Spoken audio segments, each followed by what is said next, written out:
जय श्रीमन नारायण, जय हिंद।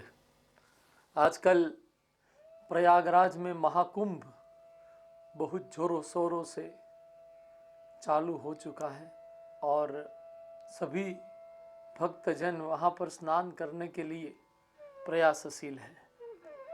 करोड़ों लोग स्नान कर चुके हैं, करोड़ों लोग स्नान करने वाले हैं। इस माहौल में, इस सकारात्मक वातावरण में एक युवान ने मुझसे प्रश्न पूछा कि क्या सचमुच पवित्र नदी में स्नान करने से सभी पाप धुल जाते हैं? क्या सचमुच स्नान कर लेने मात्र से सभी पाप नष्ट हो जाते हैं? इस प्रश्न का उत्तर देना ऐसे वातावरण में थोड़ा कठिन जान पड़ता है कि सच बोले कि ना बोले। यहाँ पर एक स्पष्ट जवाब पूरी विनम्रता के साथ मैंने दिया कि देखो भाई, पाप नहीं धुलते हैं। स्नान करने मात्र से पाप नहीं धुलते हैं। यह बात ध्यान में रखो कि अगर स्नान करने मात्र से पाप धुल जाते हैं तो फिर भगवत गीता का चिंतन, कर्म का सिद्धांत, कृष्ण जो कहकर गए हैं कि जो कर्म करोगे वो फल पाओगे, उस सिद्धांत का क्या होगा? जो हम कर्म करते हैं, सत्कर्म हो या कुकर्म, उन कर्मों के अनुसार हमें फल भुगतना ही पड़ता है। किंतु इसका तात्पर्य यह नहीं है कि माघ स्नान अथवा कुंभ स्नान अथवा किसी पवित्र नदी में स्नान करने का कोई महत्व नहीं है। जहां तक पापों के नष्ट होने का सवाल है तो कुछ 3-4 मुद्दे हैं जिन पर हम ध्यान दे सकते हैं कि इन पवित्र नदियों में स्नान करने का विशिष्ट महत्व है। सर्वप्रथम तो यह महत्व है कि जब हम इस नदी में स्नान करें तो हमें हमारे पाप कर्मों के लिए प्रायश्चित बोध होना चाहिए। अगर हम अंतरात्मा से अपने किए गए पापों के लिए प्रायश्चित बोध के साथ कार्य करते हैं तो हमारे पाप सचमुच धुलने की दिशा में, नष्ट होने की दिशा में आगे बढ़ते हैं। दूसरी बात कि जब हम सच्चे दिल से प्रायश्चित करते हैं, अपने समग्र अस्तित्व के साथ प्रायश्चित करते हैं, तो भविष्य में होने वाले पाप के प्रति हमारा एक प्रकार का दुराव, एक प्रकार का जो भाव है पाप के प्रति, वो समाप्त हो सकता है।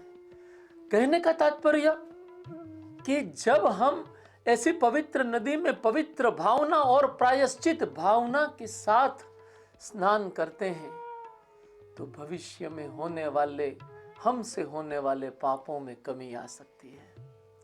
तीसरी बात, हमारी संस्कृति में स्नान का विशिष्ट महत्व है।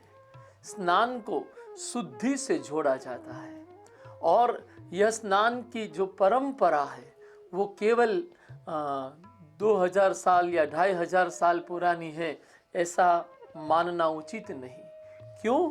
क्योंकि मोहनजोदड़ो, जो कि हड़प्पा सभ्यता का एक महत्वपूर्ण स्थान है, वहाँ से भी स्नानागार के अवशेष प्राप्त हुए हैं और वहाँ पर भी कोई पवित्र महत्व स्नान का रहा होगा, ऐसा विद्वान लोग मानते हैं। तो तीसरा जो तर्क दिया जा सकता है वो यह है कि पवित्र स्नान से शरीर की बाह्य शुद्धि होगी जो हमें स्वस्थ रहने का आधार बनाती है। दूसरी बात कि ऐसा कुंभ स्नान हो या माघ स्नान हो, उसके दौरान दान पर भी विशेष महत्व दिया जाता है और दान देने के लिए भक्तजनों को प्रोत्साहित किया जाता है। इस संदर्भ में हम अगर दान की भी परिभाषा करें तो यह कह सकते हैं कि दान भी एक प्रकार का स्नान है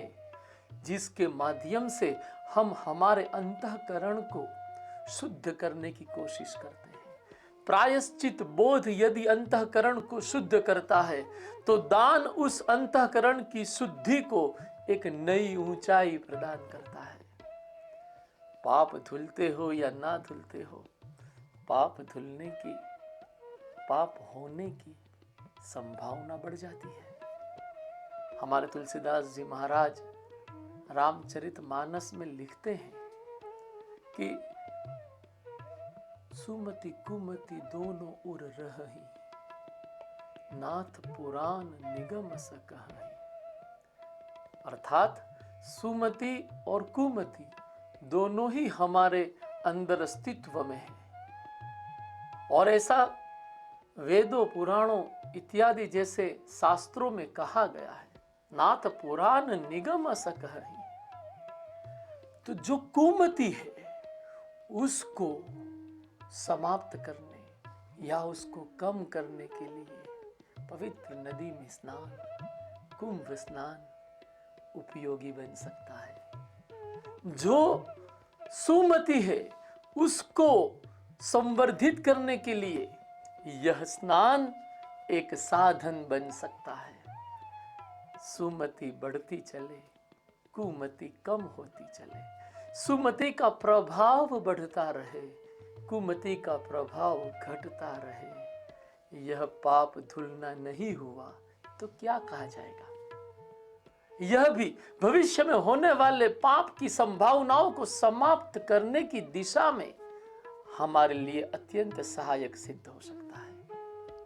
और इसीलिए तुलसीदास जी महाराज यह भी लिखते हैं, जहां सुमति तहां संपत्ति नाना, जहां कुमति तहां विपत्ति निदाना। अतएव आप सभी से इस प्रश्न के जवाब के माध्यम से यह निवेदन करना चाहता हूं कि कुंभ स्नान को तर्क बुद्धि से भी देखा जाए, माघ स्नान को तर्क बुद्धि से भी देखा जाए, तो इससे हमें विशेष लाभ होता है। और इस लाभ की प्राप्ति के लिए अवश्य ही हमें कुंभ स्नान के लिए जाना चाहिए, और वहां पर नीति नियम और संयम के पालन के आधार पर, प्रायश्चित बोध के आधार पर संगम पर स्नान करना चाहिए। जय हिंद, जय श्रीमन नारायण।